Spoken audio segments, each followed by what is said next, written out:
Welcome to the Ek Woman podcast, where we bring you uplifting stories from women of the diaspora. Their successful journeys are sure to inspire the next generation of young South Asians. Just a heads up, this interview was recorded during peak pandemic and we left in references to COVID. Today, we're chatting with Rujuta Vaidya, a US-based, globally recognized and accredited Bollywood choreographer. I've performed at many Sangeets to the iconic number from English Winglish, Navrai Maji. Rujuta is a lady behind those moves. Born and raised in New Jersey, she attended dance classes as a young girl, but soon realized her heart lay in choreography. She was trained by none other than the legendary Bollywood choreographer, Saroj Khan. Rujuta is now the international creative lead on Dance with Madhuri, a celebrity-backed online gamified dance platform. Let's find out how dance is an intrinsic part of Rujuta's journey. Hi Rujuta, welcome to the Ek Woman podcast. Hi Monica, how are you? Very well, thanks. How was it growing up as a Desi girl in suburban New Jersey? Did you have to juggle dual personas? That's actually a very, very interesting question you ask, because growing up in New Jersey at the time that I did, it was a bit difficult because there really weren't too many Indians around. People didn't really know much about our culture, about where we came from, any of that. A lot of times I used to hide who I was and where we came from and the fact that I was Indian, especially that I did Indian dance. I never really shared that with anyone because I almost was a little bit embarrassed of it. I did get a little bit of racism and segregation as a kid. So anything that had to do with my culture, I kind of ran in the opposite direction in terms of sharing it. What did you dislike about being South Asian? It's not that I disliked it. I actually loved being South Asian. I was one of those kids that came home from school and instead of watching cartoons, I was popping in my parents' Satte Pe Satta DVD and Zamane Ko Dikhana Hai, not DVD, sorry, the VHS cassettes that we were popping in at the time. I was very much enamored by Bollywood, which influenced the culture because at the time we didn't have anything else around us to get to know what our motherland and culture back home was about. We gravitated towards the movies to learn about it. So I actually loved being South Asian, but I just couldn't share it with anyone, which was really, really difficult. As somebody who was so passionate about Bollywood dancing and South Asian culture, how did you juxtapose that with your American reality? Did you have to do something different? Do you have any stories you can share? I had two personalities, two worlds that I lived in. There was my school life and school world where I was an American girl named Rujuta. Then there was my home life and my dance life where I got to live out everything about and embrace my culture. It was interesting because I never really was able to, for a very long time, combine the two. They were completely separate from each other. I don't think it was until I was probably in high school where I actually was able to find sort of a happy medium between the two worlds and actually share what I do with my non-Indian friends and have them appreciate it.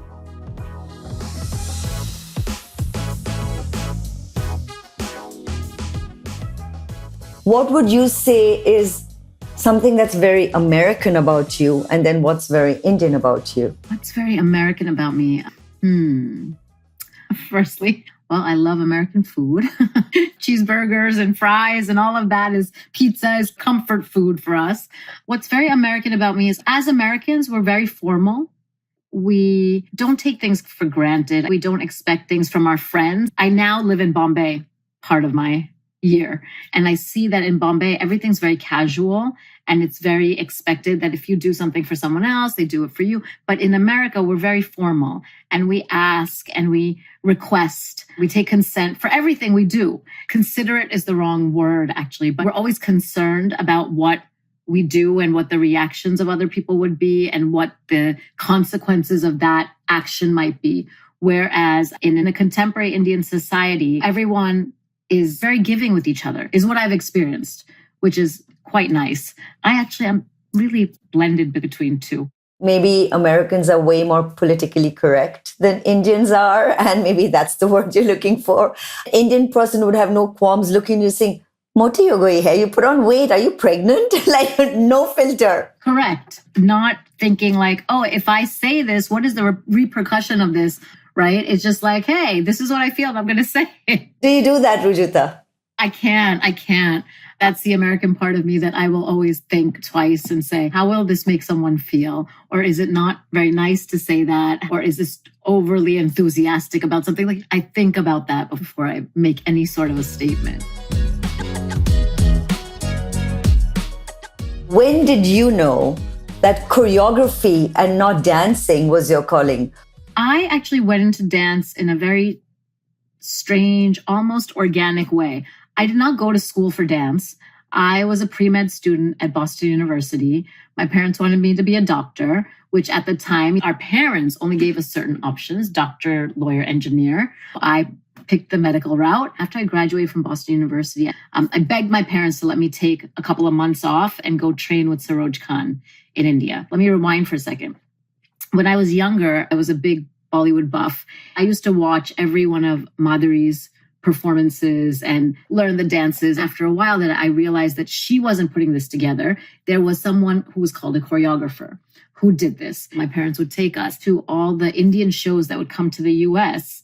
I was very young. I'm probably 12 years old, 13 years old. And at the end of every show, they introduced the choreographer.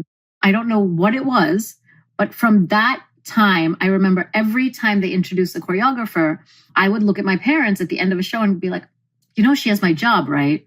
They would be like, yeah. Okay, we brought you to the show. Now go home and study for your test. I think in my head, from even that time onwards, I never planned or thought that Bollywood dance could be a career in the US. I always thought I would go into the medical field.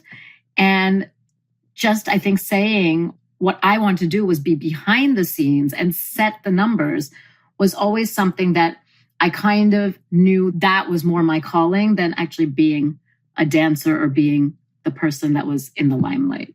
Doesn't Vaidya mean doctor? Yes, it does. Do you come from a family of doctors? There's no doctors in our family. It was just Indians being Indians here. Everybody 80s and 90s wanted their kids to be doctors, lawyers, or engineers. So your parents are thrilled that you've put aside your choreography aspirations and you're now in the pre-med line. And then it's your summer holidays and you beg them to send you to India. What were they thinking and what was in your mind? It was after I graduated from college and I was going to be studying for my MCATs. That's when I said, hey, can you give me like 6 months? I just want to go train. Please let me go. It was a lot of tug of war. There were a lot of fights. All of that happened. They finally said, okay, we'll give you some time. My mom came with me to India because she said, I want to check out what you're going to go do and where you're going. Because at the time, Bollywood was a little taboo. So they were a little nervous and a little scared to even let me do that much. So my mom accompanied me when we went to go meet Saroj Khan.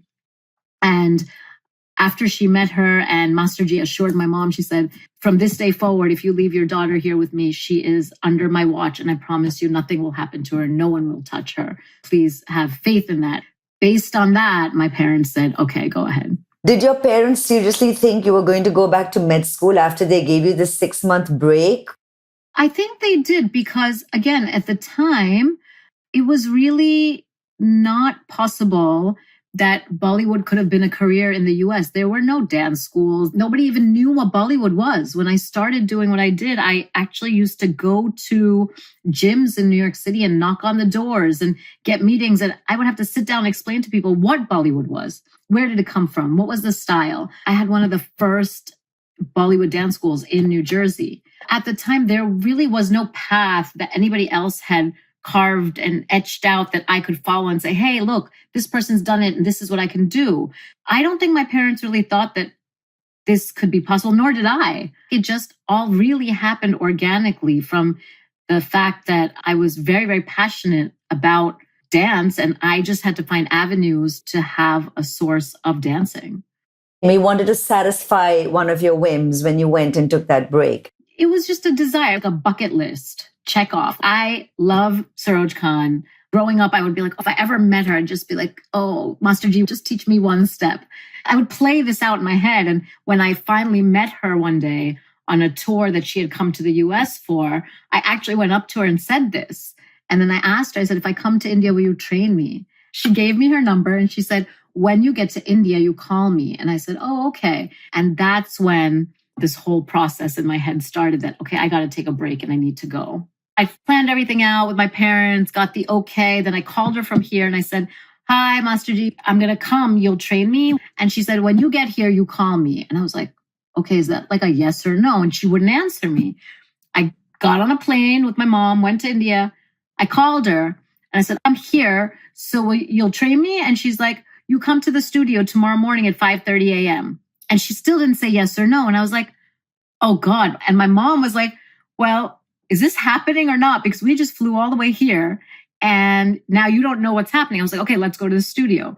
We go at 5:30 a.m. to Filmalaya Studios in Bombay. We get to the studio. She walks in with her sound guy. She sits down on the couch, very straight face, just says, hello. And I was like, hi. She tells her assistant sound, she puts on a song. She looks at me and she goes, Nach. And I said, excuse me? And she's like, yeah, dance. And I said, okay. And she had an 8.5-minute song play. She just made me freestyle dance. I was dying because I had no idea what I did. Finished the song. And I just stood there and I looked at her. I didn't know what to say at that point. She looked at me and she looked at my mom. And she said, I'll train you. And I said, okay, that's how it happened.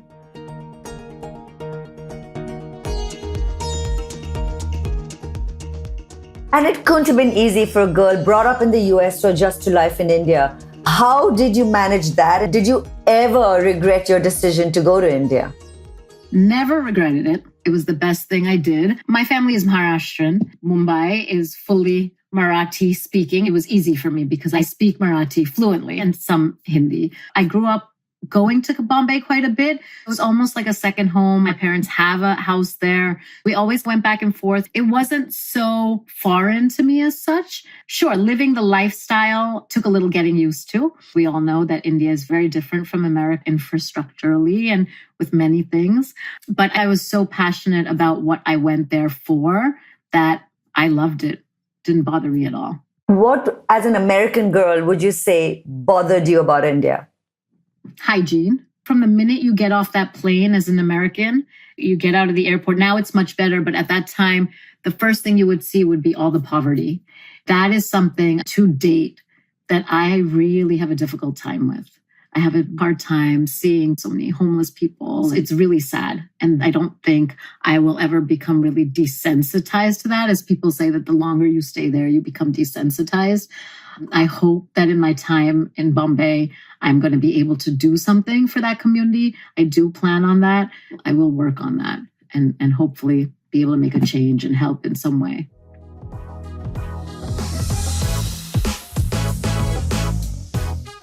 How long did you train with Saroj Khan? I started training with her right after I graduated from college.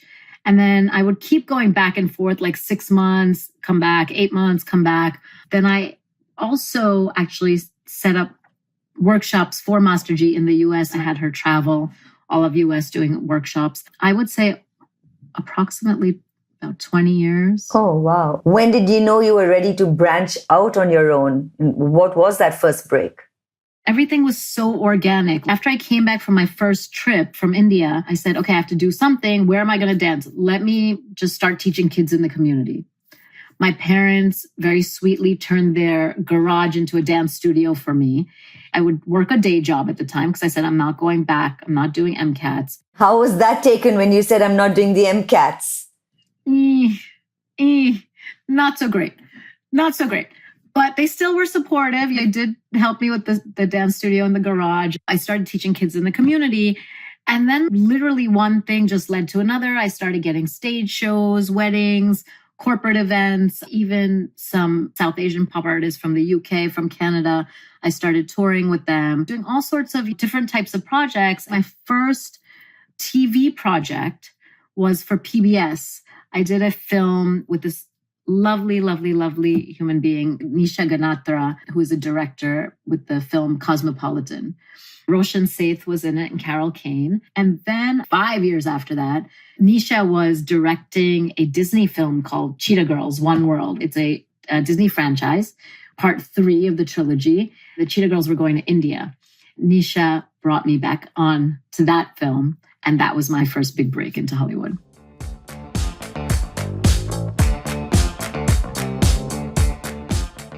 Was there a defining moment for you where you said, aha, Rujuta, you've made it. Damn girl, you've done it.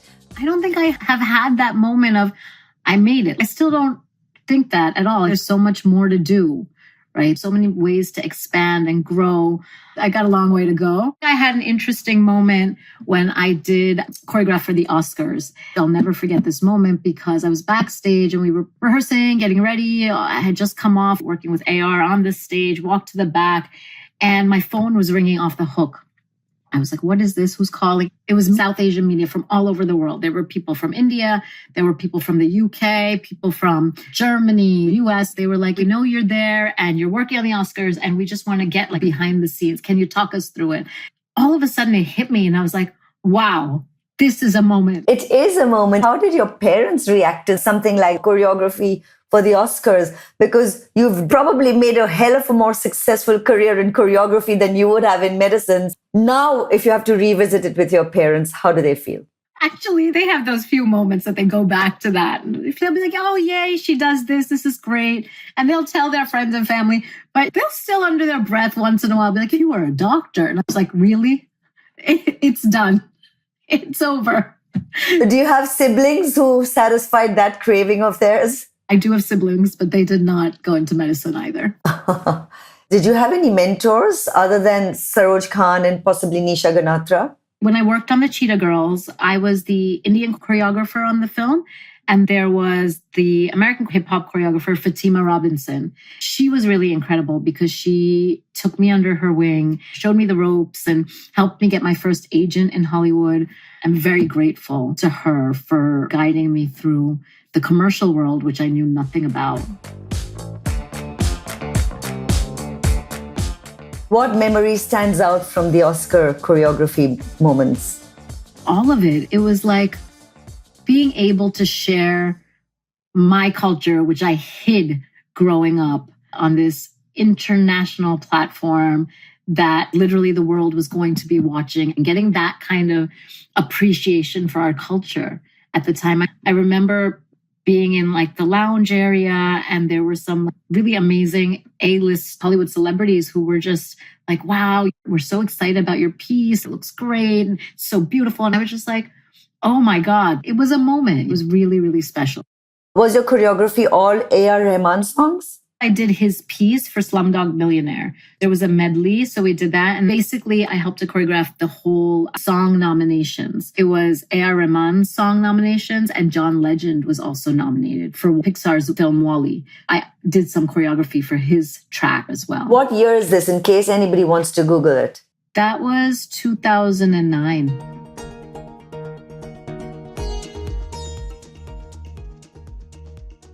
How did English fall into your lap? And how did you do those iconic moves for Navrai Maji? Touch wood. I've been really fortunate, Monica, that I've never gone looking for work. God has been very kind, and these projects have just organically come my way. English Vinglish, they had come here. They were scouting for choreographers. Someone had suggested my name. They said, this is what she does. And she's Marathi. The song is a Marathi song, so she may just fit the bill. I met with Gauri Shinde, who's also a Maharashtrian, and we hit it off right away. I had just gotten married very recently, and she really felt that I could understand the narrative of the story and the song and what was happening in it, and hopefully bring that to life. That's how English Vinglish came about. The choreography was interesting. I went in to that rehearsal, obviously very nervous, because here's a moment that you are actually getting to choreograph for your iconic legend, your idol, right? I grew up watching Sri Devi, trying to copy her moves. So I went in really, really super nervous to meet her and to work with her. She was amazing and very kind and said, let's get to a place where you're happy with what you see on me. We basically had a set of 10 different little combos of choreography, and whatever she felt that suited her the best, we pulled and used. How did banging it fall into your lap? Am I pronouncing it correctly? Banging it, banging? It's banging it, but it is spelled like Bhangra, Bhangin, banging it. It was interesting as well. I had 2 children back to back. And so I took a break from being out there and working and networking and all of that. We all know that when you do that, especially in the world of entertainment, if you're not seen, you're not there. It was a quiet time for me. And then one day I got up and I said to my husband, okay, that's it. There was a premiere for something. And I said, let's just go out. I need to get back out there. I wanted to see this film that the Indo-American Arts Council was showing. Got there, met a few people, and somebody said, oh, you're back to working, whatever. I said, yeah, I'm around, very casually.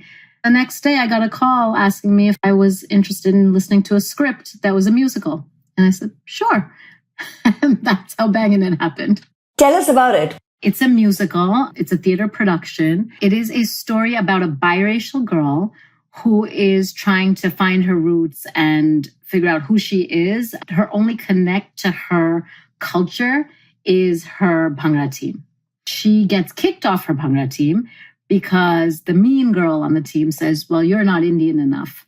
She goes and forms her own ragtag team and takes them to nationals to compete against this team that she got kicked off of, and how she sort of comes to an understanding of who she really is and how she's connected to her culture. It's a really fun, pitch perfect type of story. The great and the actually unique thing about this show is that for the first time, you get to see people doing Bhangra, Bollywood, Kathak, hip hop, all these Western forms of dance, but singing it live. We've never really seen that in the Indian dance world as such, right? It's always tracks. Bollywood is playback singing. Musical theater and the Indian dance world has never really come together in a way that it has in this show. I'm super excited because it's a thrill for the audience to be able to see this happening. That's so fascinating. Choreography means teaching dancing, right? Is it always Bollywood dancing for you? Are you now immersed fully in your South Asian identity? Bollywood, in essence, is a fusion form. It has that base of Indian classical or Indian folk weaved in all throughout, but it fuses with so many other forms. So whether it's like a Latin style or hip hop or any contemporary style, ballet, Bollywood has many genres within it, and always as a form has fused with Western forms. I do have those Western forms in me as well. What's really special with Bangin' It is that I can bring all those forms really to life in this show because there's so much versatility in the music and the styles of each number. When it comes to a stage production and a musical, there's a lot about staging of the show, which takes place, which is very different from doing choreography for a song for A R Rahman or for the Black Eyed Peas or for Britney Spears. This is telling a story. In musical theater, it's not just steps, but staging and trying to deliver the narrative of the show is also a very important part of the choreographer's job.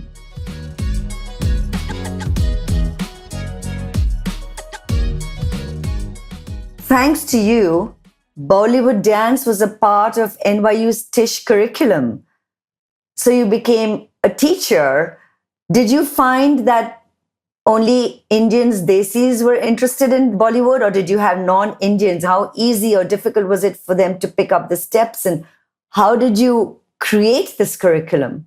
We had no Indians in the class, no South Asians. It was all non-Indians. It was part of their drama program. I had someone approach me, a professor from the drama program, and said, would you like to come teach for the program? And I gave it a thought and I said, what would I teach them? What makes sense, right? Like, I don't want to waste anyone's time. It's not a dance program. It's an acting program. What really makes sense? I created a program where I realized that A lot of actors, especially kids that are just starting out, the freshman, sophomore, junior students, they don't know what to do with their bodies from neck down. They could be amazing actors from neck up. They're great with their diction, with their delivery of speech, the monologues, the dialogues. I think they're great at expression, but oftentimes they don't know what to do neck down. They're just kind of hanging, or their body language is not appropriate. It doesn't connect. I started to teach them what to do with their bodies so that they understand how to connect expression with body language. Bollywood dance is a beautiful example of that, because Bollywood choreography dance movements don't come to life and don't read unless and until you actually take that expression on your face and match it to what you're doing. Can you describe an example of what you mean? If you did any of the Bollywood hook steps for a lot of the movies and you just use your body, a lot of Western forms of dance, when they train, they don't have to do anything with their face, blank. Just hit the 1, 2, 3, 4, 5, 6, 7, 8. But in Bollywood, say you had like a shimmy step, you add smile, you had expression, you had a wink, you had eyes. When you match the two, that movement completely changes and comes to life. Indian dance as such is so much about expression. You look at the South Indian classical dance styles, they do a whole segment of teaching and curriculum in that dance style just on expression, abhinay. Indian dance as a form is so deep-rooted in the expression and connecting the expression to the movement. If we teach non-trained dancers as such, if we teach actors how to make this connection via Bollywood dance, I realized that it would even help them when they started delivering their dialogues. And did it help your students? Did they enjoy it? Did you get feedback? They loved it. We got great feedback. The professors saw a big improvement in their body language when they were doing their acting assignments. It was mission accomplished from my end. So it was a great experience. Talk to us about going to India. Why did you decide to go and what did you do in India? India was always in the back of my mind. I always wondered, what would happen if I went to India and spent some time? When I was training with Master G, when I was very young, she would always tell me, stay, I'll put you in the stage show. You can be a dancer. You can do background dancing. But in my mind, being a dancer was never part of the equation. It was straight to choreography. I always wondered, with all the different dance shows, ad films and whatnot, what would happen if I was there? Would there be more work for me? Would I succeed? Would I not succeed? Right before COVID, my husband had a job opportunity that asked him to go to India and be there for a couple of years. He just proposed that to me and said, do you want to go? Let's give it some thought. My kids are still young enough that I could do it. And I said, yeah, I've always thought about it. It's been there in the back of my mind. Why not? We took the plunge. But the great thing is that I have a home here. My parents are here in New Jersey. We have done quite a bit of back and forth. I've always said my ideal life would be 6 months in America and 6 months in India. So we'll see how it goes. How differently are you raising your kids as compared to the way you were raised? Are they immersed in South Asian Indian culture identity? My kids are very Indian, living in a Western world, because I'm very Indian as such. And their father is from Mumbai. There's a lot of influence. We also always had a lot of family around. I have a big family here, and my husband's family would visit a lot. And since the time that they were born, every year we would go for 2 months at a time. So they were always exposed, always involved in cultural activities. Bombay for them also was a home away from home. They understood and spoke a little Marathi. I had them in Hindi classes. Moving there wasn't so traumatic or dramatic because they were already very familiar with the place. They were just going to the second home for some time. It's a lot of back and forth. In India, I'm trying to find ways to have them still connected with the Western culture. I've actually enrolled them in an international school where they have one teacher from the US and one teacher from India. And the teaching style, as well as the curriculum, is in line with the American school system. I'm balancing both worlds. We still do all the holidays properly. We did Halloween. I had them dress up and did a little Halloween party for them. When I was here, we used to always go full out on Christmas.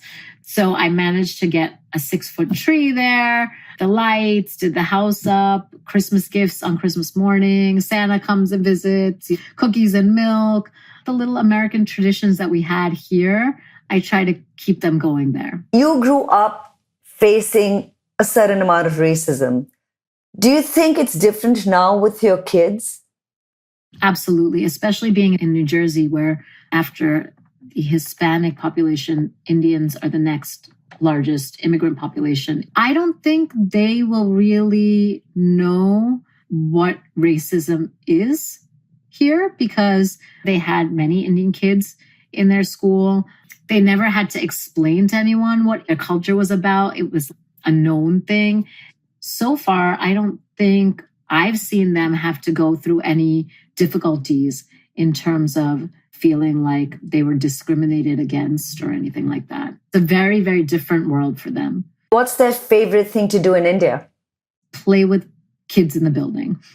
They love the social aspect of India, where at the drop of a hat, someone is around, being able to be connected to friends and family. I have very social kids, even when they were here. So they love that lifestyle. How do you feel India has changed from the India that you remember when you were growing up?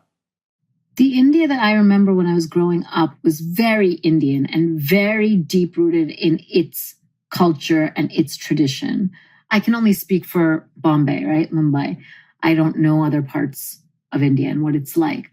But in the city, what I've seen happen over the years is that there is more of a gravitation towards the Western world.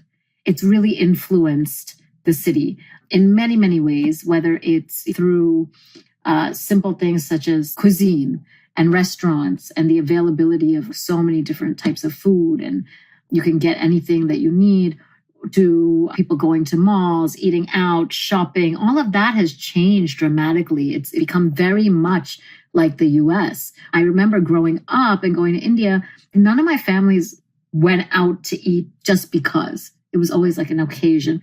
Now it's the norm. It's exactly like we are here. It could be a weekday. You don't feel like eating home food. Let's order in. It's very, very, very similar to lifestyle here. I will say that is also of a very specific demographic. It's your middle class to upper class, of course, that has adopted many Western daily routine habits that were not there before. Professionally, being in India, what kind of doors are opening for you? I was really lucky. I got this amazing opportunity to be with the Dance with Madhuri platform. And just working with my idol was really a dream come true. Can you explain Dance for Madhuri? Dance with Madhuri is a dance platform that offers instructional dance in maybe some 50 different styles on the platform. It is basically great for any level dancer, whether you are someone who wants to really further your dance studies or someone who wants to just dabble in it or someone who wants to come to the platform for fitness. It's a really, really amazing platform that has a lot of diversity for anybody who just wants to get moving. Madhuri Dixit is the brand ambassador for the platform. It's her platform. Who could be better than her to launch something like this in India? What they wanted to do was they wanted to basically integrate into the international dance space and dance world and connect with the dancers from abroad. I have come in basically to bridge that gap between the two worlds. That is so fascinating. What, in your opinion, is different about doing choreography in Hollywood as compared to Bollywood? Firstly, a lot of our films, we have the Bollywood industry, which are musicals, right? In the film world. In film in the US, you don't really have musicals as such. Any of the musicals that have been turned into films, that's a different story.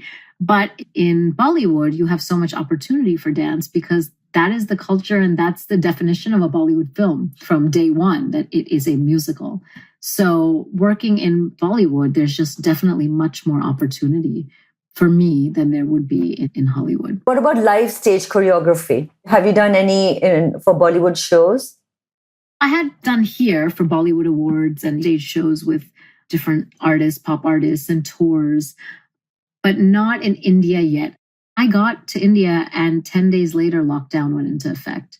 Dance with Madhuri was just really a blessing that came out of nowhere. And I was able to do from being in my home and not having to step out.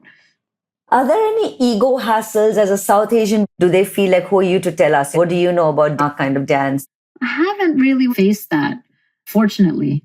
Everyone I've worked with has been pretty respectful in terms of our working relationships. So not so much. I did see a bit of it back in the day when I had to explain to people what Bollywood was, or when I would start teaching, people would be a little apprehensive, be like, who's this Indian chick trying to teach me something? That was way back in the day. Now, not really, not so much.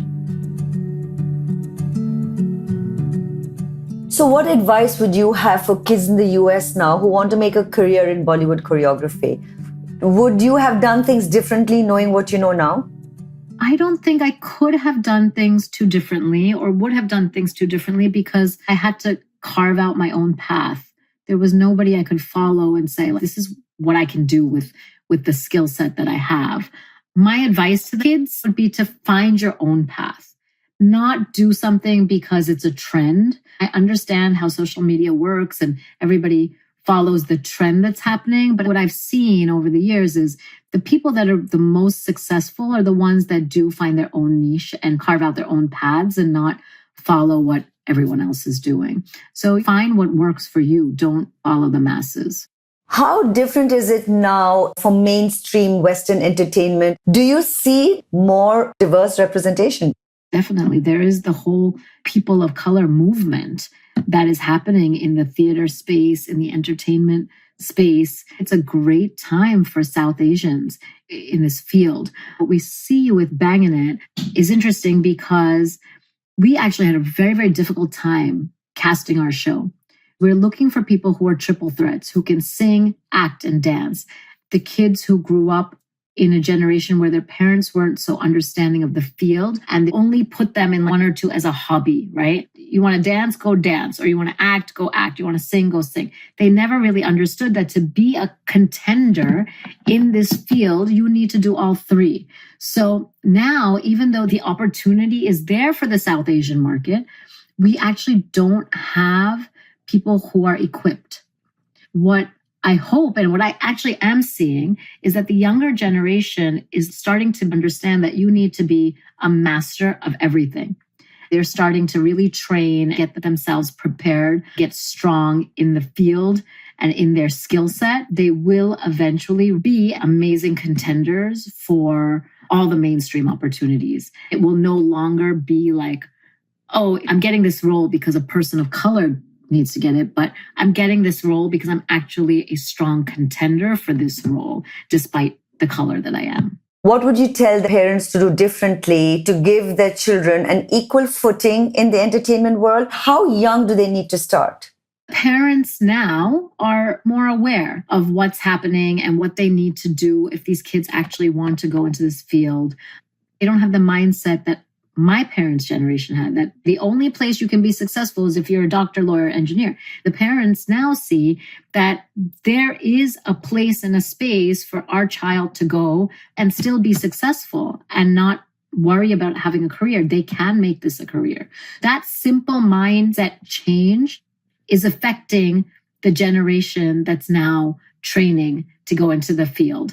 And I think if they're interested, start them young. But my advice is that they should definitely give them a diverse training portfolio versus just going into singing, dancing, or acting. Get it all. Because if they do want to eventually be contenders in that world, they will need to have it all under their belt. What about your kids? Do your parents secretly tell them you have to become a doctor? My father now tells my daughter, like he's watching some singing show on Z or Sony. And he's like, see, he's like, look, he's like, go to take singing classes. Like you can be on there too, you know? And I'm thinking in my head, like, really? Like, I cannot believe you're telling her this. But I guess they also understand that now there is opportunity if this is something you're interested in. And if you work hard enough and if you're good at it, you can be successful. Do you see a future for Bollywood on stage? Yeah, for sure. I think the trend is going to change. Bangin' It is a great stepping stone for that to happen. Bangin' It is being developed for Broadway. Our fingers are crossed. Let's see what happens in the next couple of years. A show getting on Broadway is a very long process, and we are well in it and on the right track. Hopefully we'll be there. I would also bring this world to India and see if I can develop the musical theater world over there. We have such talented people over there as well. There's no reason why musical theater shouldn't be growing and shouldn't be its own industry in India. What drives you to wake up every morning? My children is the first thing. I find that when I'm the busiest and my schedule is packed, sleep is no longer something that I enjoy. I want to get up. I'm like, oh, I got to work on this. So automatically I'll wake up and wanting to get up because I have something to look forward to do what I love. Where do you see yourself 10 years from now? I would really love to work on developing the performing arts field in India and hope that 10 years from now, maybe I have an institute over there where I can bring the right teachers from here and really develop the performing arts theater world in India. Maybe one day India, Bombay will have a Broadway type of a setup. I would love to do that. What would your guru Saroj Khan say if she saw Rujuta today? She would say, keep at it, keep going. You have a lot more to do. No words of praise from her. No. It will always be work harder. That was just her. She did it to herself. She never really praised her own work. She always looked forward to say and see what she could do next to be better than the one before. I have a rapid fire round for you. Are you ready? Okay. What is your favorite piece of Bollywood choreography? It would be Salame Ishq. Your favorite Bollywood song to choreograph? Mar Dala Devdas. Hollywood or Bollywood? Bollywood always. John Legend or Dev Patel? John Legend. Sridevi, Priyanka Chopra or Britney Spears? Sridevi.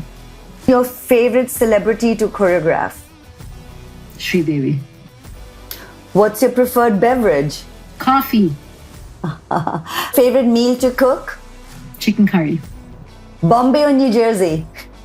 That's a tough one. New Jersey. It's home. Kathak or Bharatnatyam? Kathak. Favorite holiday destination? Bali. Lovely. Rujuta, on behalf of my colleague Meera Jaishankar and me, thanks for spending time chatting with us. It's been a real pleasure. For our listeners, you can follow this and other podcasts on our social media handle at Ek Women Global on Facebook, Instagram, and LinkedIn. Thanks for tuning in. Namaste. Thank you.